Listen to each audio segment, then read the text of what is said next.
मेरे प्यारे छात्र छात्राओं, आपसे निवेदन है, जीवन में यदि कुछ अच्छा करने का संकल्प करना है तो कृपया इस वीडियो को पूरा अवश्य देखें, क्योंकि इस वीडियो में आप देखेंगे संघर्ष की कहानी संदीप की ज़ुबानी। जी हाँ, संदीप ने अपनी मेहनत, लगन, निष्ठा, धैर्य, जिजीविषा के बल पर जो सफलता प्राप्त की है वह प्रशंसनीय ही नहीं, सराहनीय एवं अनुकरणीय भी है। क्या पता संदीप की बातों को सुनकर आपके अंदर की दबी हुई ऊर्जा, उत्साह, हिम्मत बाहर आ जाए और आप भी अपने सुनहरे सपने को पूरा करने का संकल्प ले लें। मैं तो यही कहूँगी, मुश्किल नहीं है कुछ भी अगर ठान लीजिए। जी हाँ, बस एक बार मेरा कहा मान लीजिए और अपने सुनहरे भविष्य को पूरा करने के लिए, अपने सुनहरे सपने को पूरा करने के लिए एक बार प्रयास जरूर करें। साथी अब गया चौथे पेपर के दिन सो गया, तो सोने के बाद एग्जैक्ट 2 बजे से पेपर था, 2 बजे में उठा। अरे वाह, अब क्या हुआ, लेकिन स्थिति रही, अब मैं सोचा हूँ पेपर छोड़ दूँ, फिर पापा अगर देखेंगे तो कहेंगे इसमें एब्सेंट अगर रिजल्ट, तो कहेंगे पेपर क्यों नहीं दिया। फिर भाग करके गया, 2 मिनट में दौड़ते हुए भागते हुए 2 मिनट में एग्जैक्ट सेंटर पर वहाँ अपनी जगह बैठ गया। पेपर अच्छा हुआ और एथलेटिक्स के पेपर में सबसे ज्यादा मार्क्स उसी में है। अच्छा ये हुआ जिसमें इतना डिले हुआ 2 मिनट, लेकिन उससे पहले वाले जो सुबह वाले टाइम में उसमें अच्छा पेपर होते हुए पता नहीं क्यों उससे 20 से 25 मार्क्स कम हो गए। तो स्थिति जो है इस तरीके से तमाम परिस्थितियाँ, मुझे ऐसा लगता है कि आप टाइम से भैया पहुंच गए। जैसे आप सो रहे थे, पिताजी ने उठाया आपको और फिर आप सेंटर पे पहुंचते हैं, तो ये जो मन में एक घबराहट होती है, मेरा पेपर कैसा होगा, मेरा पेपर कैसा होगा, व्यक्ति चिंता में जाता है, एंजाइटी में जाता है एग्जाम के पहले।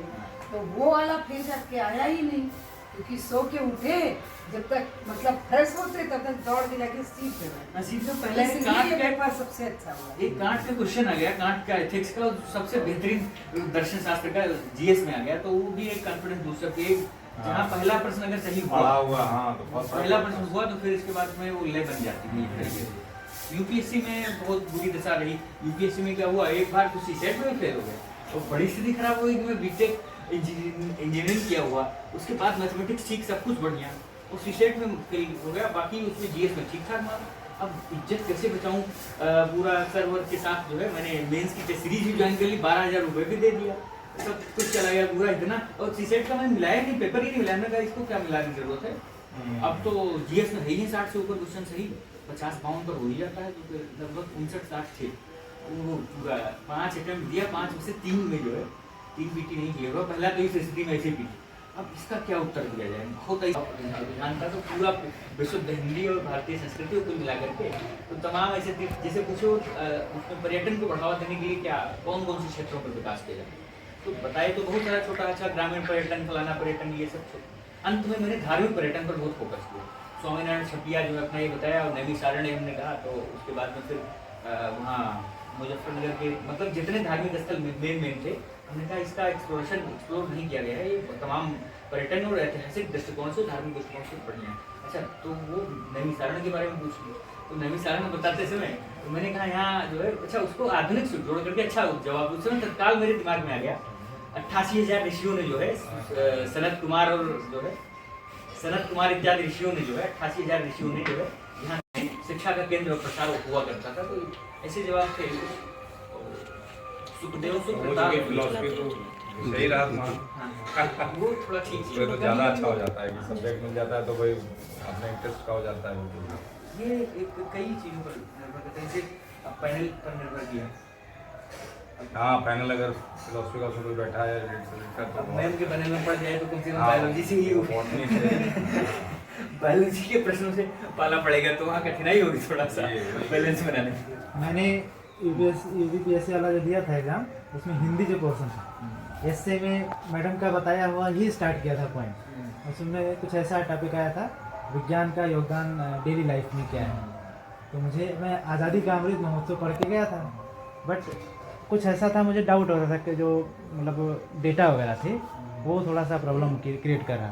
फिर मैडम से मतलब डिस्कस करके गया था, तो अंधविश्वास वगैरह काफ़ी विज्ञान की वजह से दूर हुआ है आजकल, और कुछ ऐसा कोटेशन वगैरह दे दिया। दर्शन शास्त्र में हम लोग का दर्शन शास्त्र में विज्ञान का महत्व, अच्छा विज्ञान का महत्व तो इसमें क्या कहते हैं धर्म में या इसमें ये कठिन कभी कभी आता है, लेकिन विज्ञान और धर्म एक दूसरे के पूरक हैं, अलग अलग नहीं है। दर्शन में चर्चा का केंद्र तो खूब इस समय चल रहा है, कुछ लोग धर्म को सेग्रीगेट करके अलग बता रहे हैं, साइंस को अलग बताते हैं, लेकिन धर्म और विज्ञान का एक दूसरे से महत्व है, विज्ञान का महत्व है, धर्म से एक दूसरे से पूरक है, उनको अलग नहीं किया जाता। तो क्या मतलब भैया दर्शन शास्त्र ऐसी परीक्षाओं के लिए एक अच्छा विषय है?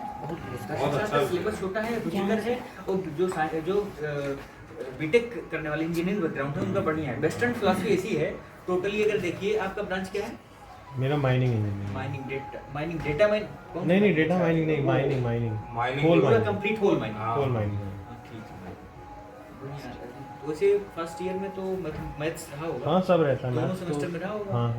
थर्ड सेमेस्टर में था नहीं, थर्ड सेमेस्टर में नहीं था। थर्ड सेम में बहुत से बच्चे एंथ्रोपोलॉजी को एंथ्रो ज्यादा, आजकल एंथ्रो में इससे ज्यादा मार्क्स एंथ्रो में आते हैं, और एक दूसरा मीडियम का फर्क है। जितना मैं हिंदी मीडियम से जो है जूझा हूँ, अगर यही होता 4-5 साल पहले मेरा एडमिशन होकर के खत्म हो जाता। हिंदी मीडियम के चक्कर में अब मेरे आप मैथ्स जीएस में कभी कम नंबर नहीं रहे। अब यूपीएससी 2018-19 में जो मैंने मेंस यूपीएससी दिया था, टीना डाबी फर्स्ट रैंक, उनसे 3 सब्जेक्ट में मेरे मार्क्स ज़्यादा भी रखा हूँ, दिखाता हूँ, जबकि मेरे मार्क्स कहाँ कम पड़ गए। 3 मार्क्स 108 नंबर वो एथिक्स में पाई है, 118 नंबर मेरे, 3 सब्जेक्ट में फर्स्ट रैंकर्स ज़्यादा। अब मैं मार्क कहाँ जाता हूँ, मेरे सब्जेक्ट उसमें जैसे दर्शन शास्त्र में नंबर ही नहीं उठते हैं। नंबर क्या सीधे उनसे 80-80 नंबर में कम गया सीधे। निबंध में उनसे कम नहीं, उनसे 2 मार्क्स कम थे टीना डाबी से, 3 सब्जेक्ट में लगभग बराबर। अब होता क्या है, इसमें दर्शन शास्त्र में मार्क्स खा गया, दूसरा हिंदी मीडियम में खा गया, और जैसे 8 सब्जेक्ट होते हैं उसमें 3-4-5 सब्जेक्ट में कम था मतलब। तो ये सारी चीज़ें होती हैं। अगर इंग्लिश मीडियम होता, मैंने बहुत भारी गलती कर दी, एक तो दर्शन शास्त्र सब्जेक्ट चुन करके, और दूसरा जो है मीडियम हिंदी रखा। अगर ये मीडियम हिंदी रखा, अब आपकी मीडियम हिंदी रखा। दुर्दशा, अभ्यर्थी जो पास होते हैं आईएएस निकलते हैं, उसमें से 25 हिंदी रहते हैं, 975 लड़के सीधे इंग्लिश में, और जो 25 लड़के रहते हैं जो वो भी आप सोच लीजिए पिछले 4 सालों में कोई आईएएस नहीं बना हिंदी मीडियम का। 5 अब की बार ये इज्जत बचाए, हमारे बैच के थे, ये क्या नाम है, रवि सिहाग, दोनों में हम लोगों ने अमित सर के यहाँ दोनों एथिक्स और निबंध की दोनों कक्षाएं, हमारे साथी थे, दोनों एक ही लाइब्रेरी में थे, बहुत बढ़िया अच्छे से। तो आप सोच लीजिए उसका जबकि तीसरी बार में हुआ है। लेकिन मुझे ऐसा लगता है कि जरूर हिंदी इम्पोर्टेंट है कॉम्पिटिटिव एग्जाम के लिए, कहने के लिए, लेकिन जो इंटरव्यू आपने दिया उसमें सरस्वती विद्या मंदिर से जो पढ़ाई किया भैया, तो वो बहुत काम आया, क्योंकि आपकी बातों में झलकता है। सरस्वती विद्या मंदिर और संघ का मेरा ये मुझे जो मेरा मुझे संस्कार मिला हुआ है। ये जो तुम बोलते हो भैया, इसमें वो दिखता है कि हाँ सरस्वती विद्या मंदिर से पढ़ा। संस्कार पूरा उसका झलक जो है मुझे। अब जैसे मैं निबंध में बहुत अच्छा काम आया, अब निबंध में काम ये आता है कई जगह पर, मैं वहाँ के जो सुभाषित है उसको कोट कर देता हूँ। अच्छा, जैसे अब जैसे ईशावास्योपनिषद का भी मैंने अभी लिख करके जो निबंध आया हूँ, जैसे सतत विकास की परिभाषा संयुक्त राष्ट्र संघ की। अब संयुक्त राष्ट्र संघ की जो परिभाषा है, ठीक है, सस्टेनेबल डेवलपमेंट 90 में आया ना, यूनाइटेड नेशंस ने इसकी परिभाषा दी, लेकिन हमें 2,500 साल पहले ऋषियों ने, जैसे ईशावास्यम इदं सर्वम यत्किंच जगत्याम जगत तेन त्यक्तेन भुज्यथा मां गृधा कश्चित् धनम्, उसमें कहा कि तेन त्यक्तेन भुज्यथा, जो एक प्राकृतिक संसाधन है, ये सब जो है क्या है, प्राकृतिक संसाधन सीमित हैं, तेन त्यक्तेन भुज्यथा, इसलिए हमें उसका हम त्याग पूर्वक उपभोग करना चाहिए। ऐसा नहीं जितनी हमें आवश्यकता, 1 गिलास पानी की है तो ऐसा नहीं कि हम 2 गिलास ले लें और 1 गिलास बर्बाद कर दें। तेन त्यक्तेन भुज्यथा मां गृधा कश्चित् धनम्, जो अतिरिक्त है वो दूसरे का है, और अगर दूसरे का ले रहे हैं, हमारी जो अपनी फिलॉसफी, हमारे जितने भी कल्चरल है या जितना एग्रीकल्चर प्रोसेस था, वो सारा सस्टेनेबल डेवलपमेंट टोटल था, धीरे धीरे खत्म हुआ, डिस्ट्रॉय कर अब फिर हम उसकी बात कर रहे हैं। आप उसकी बात कर रहे हैं, तो वही कहने का मतलब हम पुनः तो शताब्दी पुराना हमारी संस्कृति कहती तो है सर्वे भवन्तु सुखिनः, सर्वे सन्तु निरामया, सर्वे भद्राणि पश्यन्तु मां कश्चित् दुःखात्। इतना उत्तम विचार है, इतना उत्तम। मैंने इसे एक पोस्ट डाला व्हाट्सएप पे अपने कॉलेज ग्रुप में, तो उसमें हमारा ही कलीग उसने लिखा कि सर इसमें तो ओम पे कुछ लिखा था कि ये ओम से फ़ायदे होते हैं। तो उसने बोला कि इसका वैज्ञानिक आधार क्या है और इस पर रिसर्च की आवश्यकता है। तो मैंने कहा कि आपको जो जानकारी नहीं है कि हमारे जो पंचांग हैं वो शताब्दियों पुराने, हज़ारों साल पुराने हैं, और उसमें सूर्य ग्रहण चंद्र ग्रहण की एग्जैक्ट डेट पता रहती है। और ये नासा लेबोरेटरी या जो अब लेबोरेटरीज हैं, ये तो अब कितना साल 100-200 साल का इतिहास है इनका। हाँ, नासा और का हमारा हज़ारों साल पुराना 50 इतिहास 60 साल का इतिहास है। और हमारा 5000 साल का इतिहास है। 5000 साल तो ये रिसर्च तो इस पर करना चाहिए कि हम कहाँ थे और अब कहाँ अब पहुँचे। कहाँ पहुँच गए, बिल्कुल। तो हमारे पूर्वज तो हमसे बहुत अधिक विकसित थे हर तरह से। अच्छा, उन्होंने ये सूत्र आता है, अब राजनीतिक अवधारणा जो हमारे यहाँ डेमोक्रेसी है भाई, और हमारे ऋषियों ने कहा है मुंडे मुंडे मतिर भिन्ना कुंडे कुंडे जलम पाया। वो कहते हैं जितने लोग हैं उतने विचार हैं। अब इससे ज्यादा उदारवादी और मुक्त छंद विचार कहाँ से आएंगे? मुंडे मुंडे मतिर भिन्ना कुंडे कुंडे जलम पाया, सबके विचार अलग। और ऋग्वेद का पहला सूक्त ही कहता है जो है आनुभद्र कृतो यंतु विश्वता, जहाँ से मतलब विश्व के कहीं भी उत्तम विचार जहाँ से आए मेरे। अब इससे ज्यादा उदारवादी विचार और क्या हो सकता है? कौन? आनुभद्र कृतो यंतु विश्वता, विश्व के सारे विचार जहाँ उत्तम विचार मिले वो हमारे मस्तिष्क में है। कितना उत्तम हमारे विचार। नहीं, ईस्टर्न वेस्टर्न फिलोसफी में जो बेसिक अंतर है वही है कि वेस्टर्न जो है वो रूल करने की बात करता है और हम सामंजस्य की बात करते हैं। जैसे हमारे यहाँ अगर बरसात नहीं हो रही है तो हम यज्ञ हवन करते हैं कि मेघ देव प्रसन्न हो तो बरसात हो। वहाँ पर क्या है कि भाई बॉम्ब फोड़ दिया या कोई केमिकल प्रोसेस किया और बरसात करवा दी। तो ये डिफरेंट वेस्टर्न ईस्टर्न जो फिलोसफी हम लोगों की है उसमें यही बेसिक डिफरेंस है। बिल्कुल, हमारा दर्शन एक जीवन दर्शन है, उसको जीने वाला दर्शन है। उनका बौद्धिक विलास है, बस क्या है पेट भर गया तो अब पेट जब भरता है तभी खुराफात आती है। तो अब क्या करेंगे, दिमाग लगाएंगे कि हाँ ईश्वर है कि नहीं है, ईश्वर कैसे है, क्यों है, क्यों। बहुत अच्छे शब्द का प्रयोग कि बौद्धिक विलास। हाँ, बौद्धिक विलास ही है एक तरीके से। ऊट पठान कांट जैसा दार्शनिक जो जीवन में बहुत अच्छी अच्छी बातें करता हो और शाम को जो है 2 बोतल दारू पी करके आराम से स्त्री विलास में मग्न हो, तो ऐसे बौद्धिक जो है भले उसमें आत्मा ईश्वर के बारे में चर्चा करे तो दुखद। हमारे ऋषि क्या होते थे, चाहे वो गौतम ऋषि हो, न्याय दर्शन दिया तो न्याय के अनुरूप जीने का प्रयास किया। सांख्य दर्शन में ऋषि जो हमारे रहे हैं उसे यहाँ तक कि चार्वाक जो कहता है यावत जीवित सुखम जीवित ऋणम कृत्वा घतम पियो भस्मी भूतक से देह से पुनरागमनम होता। वो कहता है जब तक जियो सुख से जियो, वो खर्च लेके घी पियो। लेकिन वो भी नैतिकता की बात कहीं कहता है। हाँ, जहाँ तक सामाजिक नैतिकता की बात है उसको देखता है, उसको स्वीकार करता है। हाँ, ये भौतिक शरीर है, अगर हम नंगे रहेंगे तो सामाजिक नैतिकता ये कहती है कि नहीं चल पाएगी, व्यवस्था भंग हो जाएगी। और जबकि वहाँ प्लेटो दार्शनिक कहता है स्त्रियों में आत्मा नहीं होती है, स्त्री तो कुर्सी मेज के समान, इनका उपभोग करो। स्त्री में जो है ऐसे ऐसे अजीब अजीब जो है दर्शन, कौन सा दर्शन? रूल करने की बात करते हैं। रूल करने की बात, बड़ी बात जो आपने हमारे जीवों में सामंजस्य हर चीज से संसाधन। ये बढ़िया आपने कंक्लूड सारा कर दिया एक ही शब्दों में। ये हमारे यहाँ जो है उनके यहाँ शासन करने की बात है, हमारे यहाँ सामंजस्य, शासन और सामंजस्य बहुत बढ़िया बेहतरीन। हाँ, उधर शासन है, इधर सामंजस्य है, इधर है जियो और जीने दो। जियो और जीने दो। वो वहाँ सर्वाइवल है, फिटेस्ट चाहिए तो वही, इसके वही जो सर्वाइवल, वहाँ survival of the fittest. Darwin आया पूरा एकदम पूरी, डार्विन ने पूरा राजनीतिक समाज को बदला, राजनीति को बदल दिया, उसने सब कुछ दिशा बदल दी। किसी राइटर ने एक किताब लिखी है और लिखा सर्वाइवल ऑफ द सिकेस्ट। हाँ, अरे वो थोरो का दर्शन है भाई। सर्वाइवल ऑफ द सिकेस्ट में ये कहा कि यदि कोई लड़का अच्छे ब्रीड का है, उसका जीनोम बहुत अच्छा है, बलिष्ठ है और बुद्धिमान है, सब कुछ है, लेकिन बहुत गरीब है, और जो भौतिकवादी युग में है कि हम बहुत ऊंचाई पर कहीं बहुत राजनीति के क्षेत्र में, प्रशासनिक क्षेत्र में आगे बढ़ गए, तब हम सक्सेसफुल हैं। जीवन एक दूसरी चीज़ है। तो मतलब मेरे कहने का ये है, मैं क्या कहना चाह रही थी, नहीं अब ठीक है, उसमें सारा समा गया जो आपने कहा। जो है वो जीवन का जो असली जीवन है वो अलग है, बिल्कुल ये नहीं है जो आपने बताया, समझा दिया बहुत बेहतरीन संक्षिप्त में आपने व्याख्या कर दी।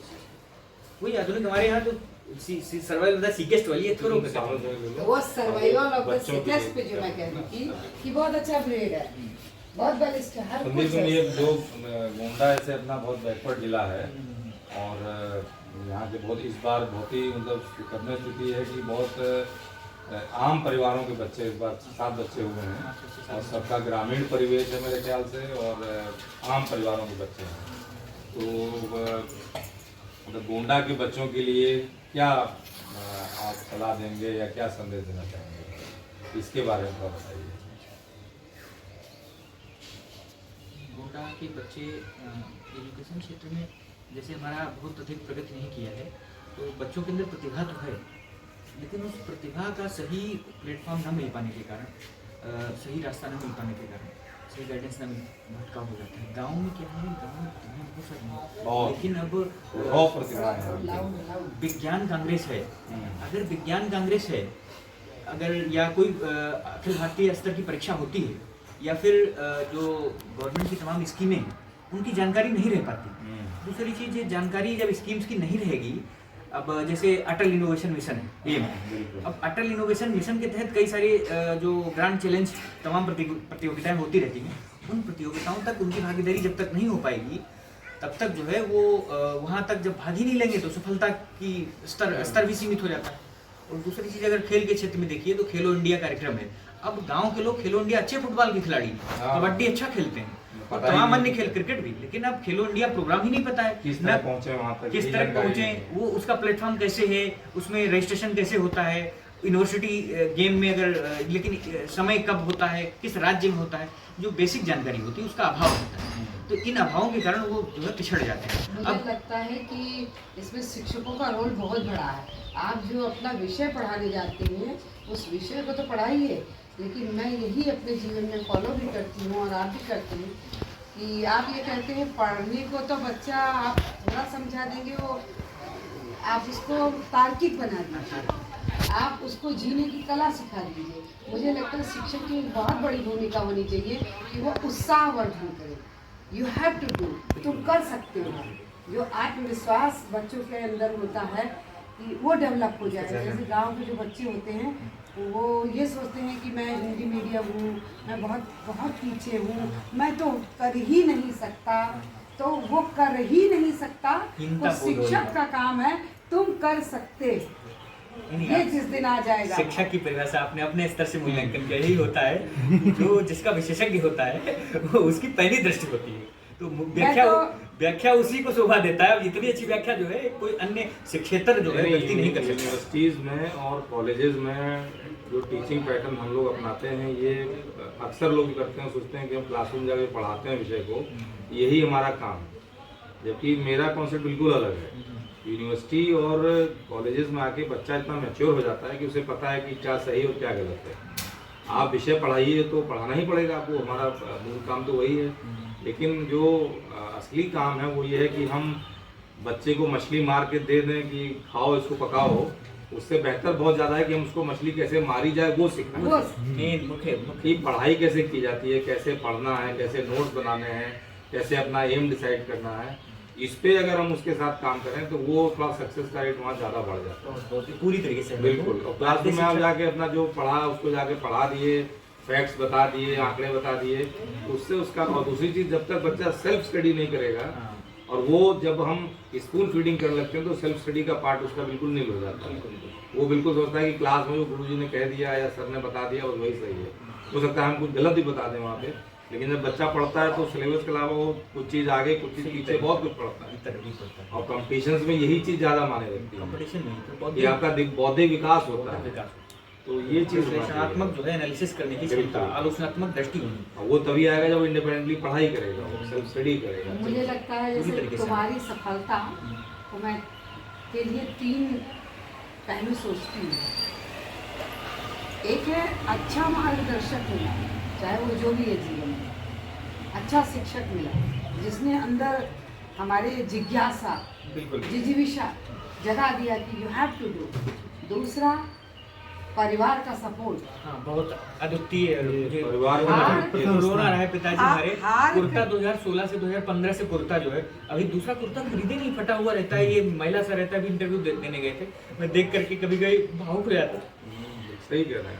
तो हमारा घर मतलब कुटिया, कभी कभी टिप्पणी करते थे लोग, कहते थे अब हमारे कुछ रिश्तेदार इनके खंडहर में का जाए, ठीक है। और कई लोग कहते थे छपरप कराई नहीं, ठीक है। उसके बाद कहा लड़का जो है फूंक घर के फूंक दे सब, लड़की बिटिया इनके जवान हुई। ये तमाम की जो ये सूक्ति जो है और ये सूक्तियाँ जो है, ये सूक्ति मैं कहूँगा इसको दिल को तोड़ती हैं, दिल को तोड़ती थी। और एकदम कहते थे मोटिवेशन क्या है, हमारा मोटिवेशन यही है इससे बड़ा मोटिवेशन और क्या हो। 28 साल की बहन मेरी 27 साल की, और गाँव में तमाम लोग टिप्पणी करते हैं, वो गाँव से निकल ना पाए सक्षम रूप से, भले उनकी जो है दृष्टि ऐसी, बौद्धिक दृष्टि ऐसी नहीं हो, ना सोच पाते हैं, लेकिन चुभता तो वही है कि आज छपरक क्राइम नहीं है, मतलब वो एक सूक्त जो है, मैं इसके मूल भाव आप नहीं समझ पा रहे होंगे, छपरा शायद बहुत अच्छी तरह लेकिन समझते मैं हैं। समझता हूँ छपरक क्राइम का मतलब क्या होता है। मैंने पिताजी से कहा अगर अनिल अंबानी का किसी का इंटीलिया घर होगा ठीक है, उसके लिए इंटीलिया, मेरे लिए घर जो है मेरा घर इंटीलिया कहिए, मेरा ये घर मेरा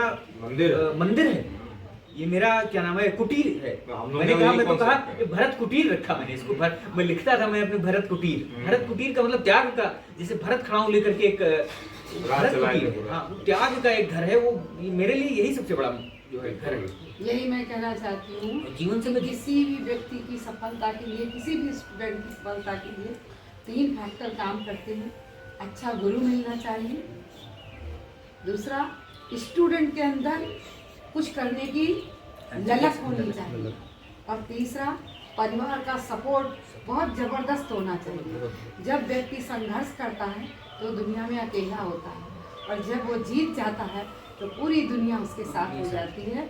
जिस समय व्यक्ति संघर्ष कर रहा है उसके गुरु को सदैव उसके साथ होना चाहिए और उसके परिवार के साथ होना चाहिए। बहुत ऊंची बात कही। अमित सर हैं वो हमारे बहुत मार्गदर्शन पल अभी व्हाट्सएप पर मैसेज दिए, जैसे वो तुरंत कहे बहुत खूब बधाई संदीप, अभी एक जोर और लगाओ। वो संतोष नहीं, अभी एक जोर और लगाओ। ये जब शब्द सुना मैं, यही कहा ये भी रुकना नहीं है, तो एक मतलब एक जोर और लगाओ, और मिलने तुरंत गया। और एक्चुअली वही होता है कि प्रकृति भी आपको चेक करती है कि कब तक आप उस पद पे पहुंचने लायक कब बने, और जब बन गए, जब भाग्य खुलता है, तो फिर जब भाग्योदय होता है तो सफलताएं फिर एक के बाद एक मिलती चली जाती हैं।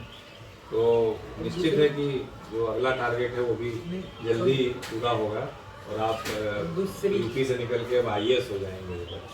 दूसरी बात ये है कि कुछ 4-5 साल से जब अंत में जब अमित सर ने एक और दूसरा रास्ता एक बताया, उस रास्ते को अप्लाई किया 2020-21 में। अगर वो रास्ता अप्लाई कर दिया 2016 में सिलेक्शन हो जाता, लेकिन वही होता है गुरु ही। तो उन्होंने बताया तो उनके वो किया, तो 2021 में सिलेक्शन मतलब इसका लाभ मिला।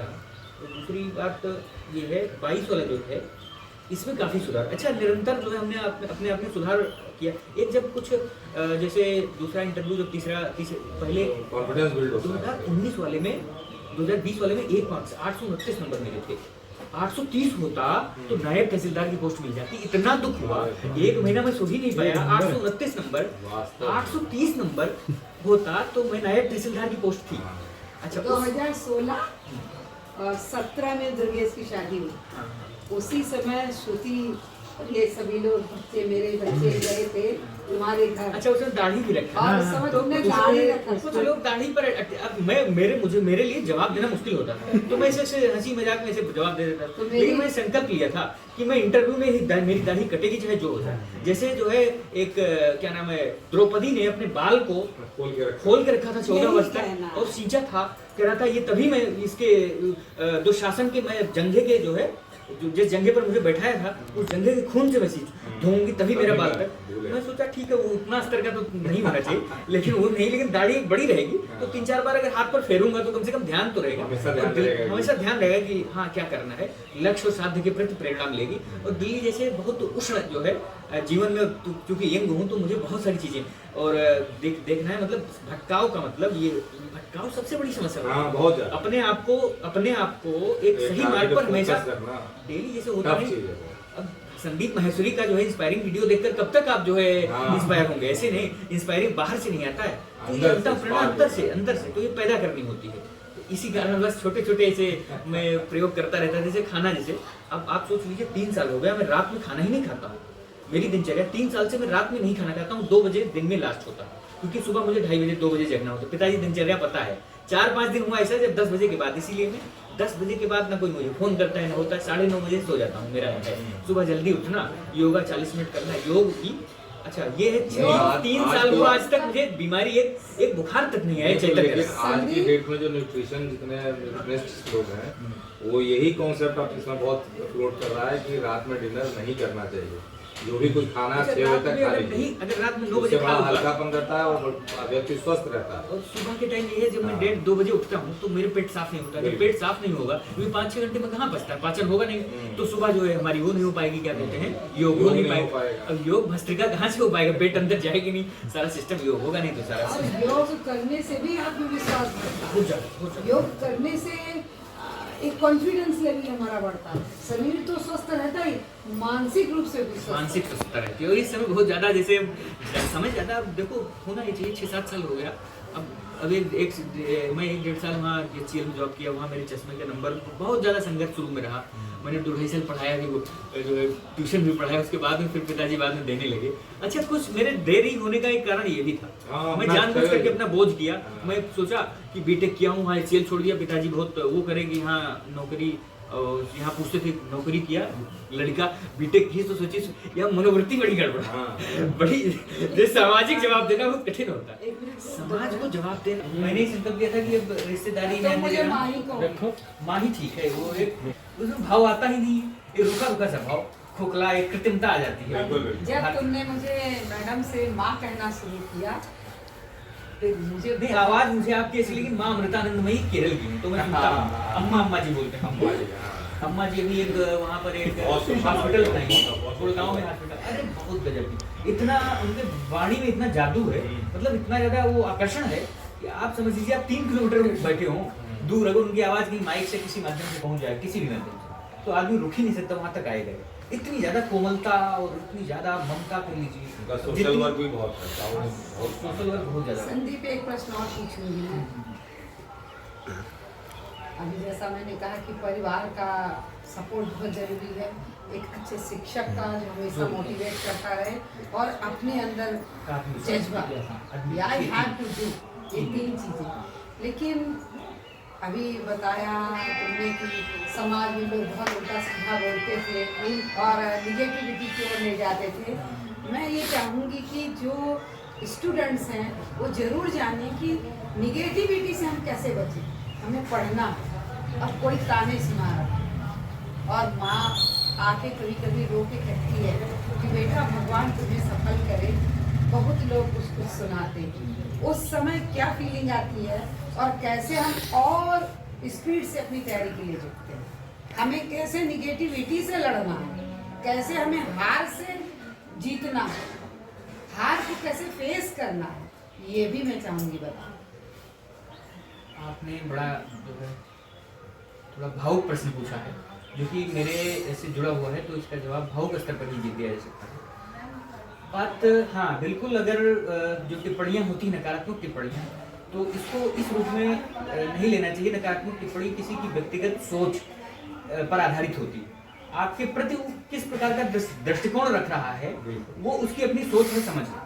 हम डॉक्टर साहब हमारे प्रति या एक तीसरा व्यक्ति हमारे प्रति क्या सोच रहा है, ये हम ये अपेक्षा नहीं रखनी चाहिए कि जैसा मैं सोचूं मेरे बारे में वैसा ही वो भी सोचे। मैं तो अपनी अवधारणा, जैसे मैं अपने सुनना पसंद कर रहा हूँ वैसा वो भी सोचे, ये जरूरी नहीं है। उसका अपना एक मूल्यांकन दृष्टिकोण है, अपना मूल्यांकन करने का एक अपना तरीका लहजा है। तो ये समझते हुए, अच्छा ये बौद्धिक स्तर पर सोचने पर आएगा कि वो उसका अपना सोचना। दूसरी चीज, आप इससे लड़ने के लिए तो अंधकार से, जिस प्रकार से अंधकार को लाठी से मार करके नहीं भगाया जाता, जैसे अंधेरा है अब उसको भगाना है तो लाठी से नहीं भगा सकते, सिंपल सा काम है, दीपक प्रकाश वहाँ ले आइए, अंधेरा अपने आप गायब हो जाएगा। यानी कि अंधेरे की तरफ आपको ध्यान ही नहीं देना है, नकारात्मकता की तरफ आपको ध्यान ही नहीं देना। अगर नकारात्मकता को दूर करने का प्रयास करेंगे तो विफलता हाथ में आएगी, क्योंकि आप उसको हटा ही नहीं सकते। अरे जब किसी दूसरे की मनोवृत्ति को परिवर्तन कर ही नहीं सकते हैं समझ के द्वारा, बूझ के द्वारा, क्योंकि जो उसकी जो समझ बन चुकी है वो बहुत मजबूत मनोवृत्ति परिवर्तन आसानी से नहीं होता। इसके लिए आपको करना क्या है कि आप सकारात्मकता की तरफ बढ़ें और उसी पर ध्यान दें, प्रकाश फैलाएं और अपने उसको चुनौती के रूप में लें और अपने निरंतर कर्म जो कर रहे हैं उस कर्म को दृढ़तापूर्वक उस पर डटे रहें। और एक मोटिवेट करना कि जो पहले से बेहतर करते हैं, जैसे अपने आप से अनुस्पर्धा करें, प्रतिस्पर्धा जरूरी नहीं कि जो है हाँ सामने वाले को हराना है, अपने को खुद हराएं, डेली हराएं, अनुस्पर्धा करें, पहले से बेटर करते जाएं। पहले से आज अच्छा करना है, कल उठे फिर से कल से आज बेहतर करना है।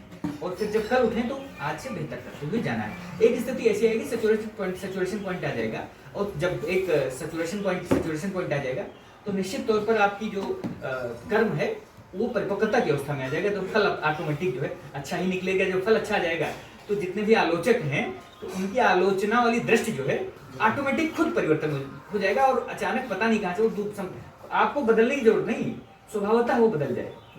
ये एक बहुत सरल आसान तरीका है। हम तो जैसे सैनिक स्कूल से मैंने पढ़ाई की अपना, तो वहाँ तो आर्मी की नर्सरी कहा जाता है सैनिक स्कूल से, वो आर्मी की तैयारी कराते हैं। तो वहाँ का जो इंटरव्यू होता है उसमें एक कॉलम ये भी होता है कि अपनी आप 5 अच्छाइयाँ लिखिए, 5 बुराइयाँ लिखिए।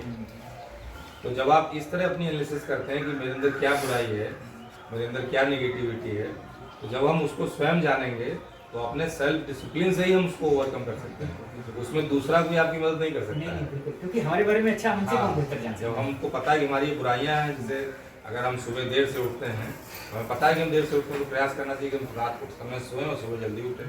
तो उसमें अपने सेल्फ डिसिप्लिन से ही अपने को आप इम्प्रूव कर सकते हैं। कोई अगर निगेटिव बोल रहा है तो सोचना भाई इसका अपना पॉइंट ऑफ व्यू है, तो उसके भी आपको ध्यान देना नहीं देना। तो अपने सेल्फ डिसिप्लिन से ही हम अपनी बुराइयों को ओवरकम करके। मेरे बड़े व्याख्यान को आपने बहुत सटीक एक ढांचा दे दिया, यही होता है। अपने खुशी की जो कुंजी है, चाबी है, उसको दूसरे के हाथ में नहीं देना चाहिए। जैसे मैं बहुत सेंटिमेंटल हूँ और सदैव मैंने सकारात्मक प्रयास किया, सबकी भलाई हो, सबका अच्छा हो, यही सोचा, और जैसा जीवन तुमने जिया ऐसा ही जीवन मैंने भी जिया। मैं बहुत कष्ट झेला, लेकिन मेरी माँ, मेरे भाई, ये दोनों मेरा संबल थे, हमेशा संबल के रूप में हमारे साथ चलते रहे। तो मुझे मतलब यही कहना है कि निगेटिविटी से, जैसे कहा तुमने, वो अपने ऊपर ओढ़ना नहीं है। और ये भाव में मुझको परेशान करते रहे, क्योंकि मैं बहुत सेंटिमेंटल, संवेदनशील हूँ। नहीं, ये सकारात्मक है, नकारात्मक संवेदनशीलता का गुण ये सकारात्मक है। यही चीजें तो हैं कि आज मैं भागते हुए दौड़ते हुए मैंने बहुत अच्छा काम किया, मैंने किसी की भलाई कर दी और दूसरे ने आके कोई निगेटिव टिप्पणी मुझ पर कर दिया, तो बहुत देर तक मेरे दिमाग को उसने परेशान किया। मैं बहुत बहुत थैंकफुल हूँ गॉड को कि आप जैसा जीवन साथी मुझे मिला, जो मुझे हमेशा यही समझाता रहा कि अपनी खुशी की चाबी दूसरे को मत दो। चलो एक सूत्र मुझे भी बताइए, यही होता है अपनी खुशी की चाबी दूसरे को मत दो। वो जब चाहे तुम्हें रुला दे, जब चाहे तुम्हें हंसा दे, अरे तुम जब चाहो तब हंसो। बहुत ऊंची बात। देखिए इसमें कितना बड़ा दर्शन है, इसकी व्याख्या की जाए ये सूक्त है। तो हमारे ऋषि मुनि जो होते थे वो छोटे सूक्त में कह देते थे, बहुत बड़ी चीज है, ये सूक्त है। तो ये परिवर्तन छोटी कितनी बड़ी बड़ी बातों को छोटे से कह देना, उसमें बड़ा भाव हो रहा है। अब जैसे वही कांकर पाथर जोड़ के मस्जिद बनाए, और आज गवर्नमेंट उसी काम कर रही है कि क्यों इतना आप साउंड पोल्यूशन कर रहे हैं। वो बात उन्होंने सैकड़ों साल पहले बोल के चले गए, जो है का था।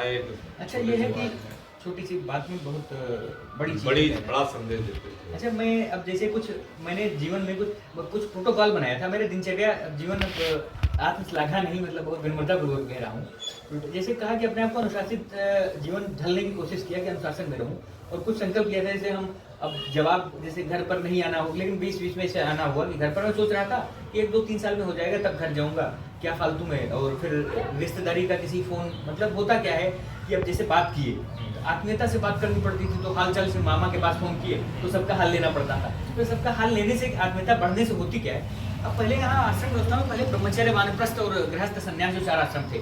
जो ब्रह्मचर्य आश्रम 25 साल तक क्या काम करता है, व्यक्ति को दूर रखा है, ठीक है। तो उसके अंदर जो गुण, जो मोह माया, ये सबसे दूर रहता है। उसमें अपना विकास, अपना आत्म विकास बहुत ज्यादा होता है। अब यहाँ आत्म विकास क्या होगा, आत्म जो है विनाश होना शुरू हो जाएगा जब हम शुरू करेंगे। अब मैंने क्या हुआ, 8 साल हो गए, मैंने फेसबुक हमारा नील, कहीं फेसबुक पर किसी को सुनना नहीं। एक बार मैंने खोला 2017 में, एक लड़का हमारा दोस्त था, वो एक कंपनी अमेरिका में खोल लिया, जो है क्या नाम है, जगराज सिंह सिद्धू। वो फर्स्ट ईयर का टॉपर था, और उसका वो मैं सोचा कि इसको बीट करना, और आखिर में हाँ सेकंड ईयर। अच्छा, एक मेरी बहुत, अब मैं कह रहा हूँ उस समय की बचपना के लीजिएगा, एक मेरे अंदर थोड़ी प्रतिस्पर्धा वाली बहुत जलन बहुत ज्यादा होती थी। मैं अभी नहीं, अब नहीं है, अब 6-7 जब से तैयारी करने दूर हो गई। मैं हिंदी में मैं पीछे बैठता था, तो जगराज सिंह सिद्धू इंजीनियरिंग कॉलेज में, वो वहाँ का टॉपर, 96% मार्क्स थे उसके ICSE बोर्ड। हम विशुद्ध हिंदी माध्यम से गए थे, तो खूब मंडूक वाला नहीं अपने गांव क्षेत्र के तुम वहाँ हुआ IIT BHU गए हो गए, अच्छे घर, अच्छे विद्यालय से बच्चे आते हैं, अब हम अपने आप को टॉप समझते थे। वहाँ जगराज सिंह सिद्धू आया, वो अच्छे 86% मार्क्स, और हमारे मात्र 67-68-69% मार्क्स फर्स्ट ईयर में, अब कम हो गए। उसके बाद मैं पीछे बैठता था, हिंदी मीडियम का था, वो अंग्रेजी में बोलता चला है, अब थोड़ा वहाँ हीनता का बोध होता था। हाँ बिल्कुल। और पीछे ही बैठा फर्स्ट ईयर पूरा। फिर मैंने एक संकल्प लिया कि किसी भी तरीके से मैं इससे तो आगे जाऊंगा। तो फिर क्या काम किया, रटना शुरू किया। रटने, मैंने कहा न समझ में रटो, 3-4 राइटर की बुक लेते आया और मैंने शुरू कर दिया। उसके बाद में फिर क्या हुआ, पीछे से थर्ड सेमेस्टर में मेरा अच्छा नंबर आया, तीसरे पोजीशन पर आया थर्ड सेमेस्टर। अब मैं हाईलाइट हो गया, क्या ये पीछे बैठता था, बोलता था, ये कम बोलता था, ये क्लास में ये वो कैसे। फिर चर्चा करके अंदर, फिर मैंने कहा इसकी निरंतरता बरकरार रखनी है, तो कहीं बस ऐसे तुक्के में मार दिए थर्ड आगे, तो ये बड़ी दबाव रहता है। फिर फोर्थ ईयर में क्या किया, फोर्थ सेमेस्टर में फिर और अच्छा किया। तो उसमें जो है अपने सेक्शन में, ब्रांच में 2 सेक्शन थे, एक सेक्शन में पहला, अच्छा वो जगराज सिंह सिद्धू दूसरे सेक्शन में था, एक ही ब्रांच कंप्यूटर साइंस के, तो अपने सेक्शन में मतलब अपने सेक्शन में प्रथम आया। तो अब मेरा कॉन्फिडेंस और बढ़ गया, अब तो जगराज के करीब पहुंचा। फिर थर्ड सेमेस्टर में क्या नाम है, फिफ्थ सेमेस्टर में, थर्ड ईयर में, मार्क्स जो है उसको मैंने पीछे छोड़ दिया, 7 या 6 नंबरों से पीछे छोड़। इतना गदगद हुआ उस दिन, जितनी खुशी हुई थी, जितनी आज मुझे जो है इतनी खुशी, उतनी खुशी मुझे तो मेरे उस समय का मेरे लिए मोक्ष वही है। बचपना भी था, तो उस समय खुशी, आज उतनी खुशी नहीं मिली होगी, उतना मोक्ष, अपार खुशी मिली होगी उस समय। उसके बाद में मुझे जो 50,000 का जो है, वो उस समय IIT कानपुर के जो डायरेक्टर थे, उन्होंने मुझे जो वो मेरिटोरियस तो अजीब तरीके की खुशी थी। अच्छा, हालांकि उस क्रम में मैं क्या हुआ, रटने का विकास खूब अभ्यास, और कैंपस सिलेक्शन में 8 कंपनियों में से 7 कंपनियों में सिलेक्शन ही नहीं हुआ, क्योंकि रटने वाला विद्यार्थी था। अब नंबर तो 86% ले रट करके किसी भी तरीके से, तो क्या करूँ, तो मैं 4 साल में दीपावली होली गया ही नहीं। तो सब बच्चे भाग जाते थे, मैं चुपके से क्या काम करता था, शांति कुंज हरिद्वार 2 दिन चला जाता था, शांति कुंज वहाँ गायत्री परिवार, फिर वहाँ से चुपके से आता था, और सेशनल उसके बाद होता था, तो सारे बच्चे वहाँ मौज मस्ती करके आते थे, तो सेशनल में कुछ लिख ही नहीं पाते थे, बस ऐसे ही। और सेशनल में यहाँ रणनीति करके सेशनल में अच्छे मार्क्स आए, तो वहाँ से फिर अच्छा हुआ। तो कहने का मतलब ये 4 साल वहाँ अनुशासन में रहे पूरी तरीके से।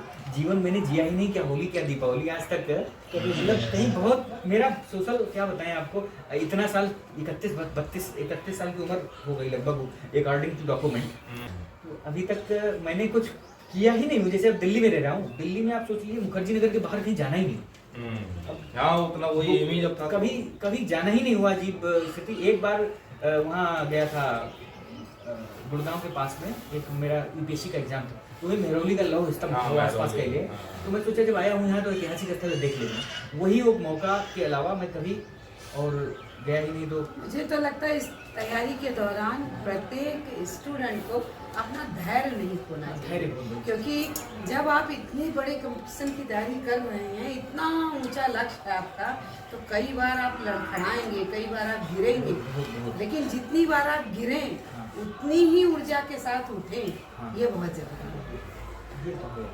ये रहा ऊर्जा, ये सबसे बड़ी चुनौती होती है। बहुत से लोग जब हारना शुरू करते हैं तो फिर वो और ऐसे बच्चों को जिनके पास कुछ भी नहीं है, उनको उत्साहवर्धन उनके द्वारा भगवान ने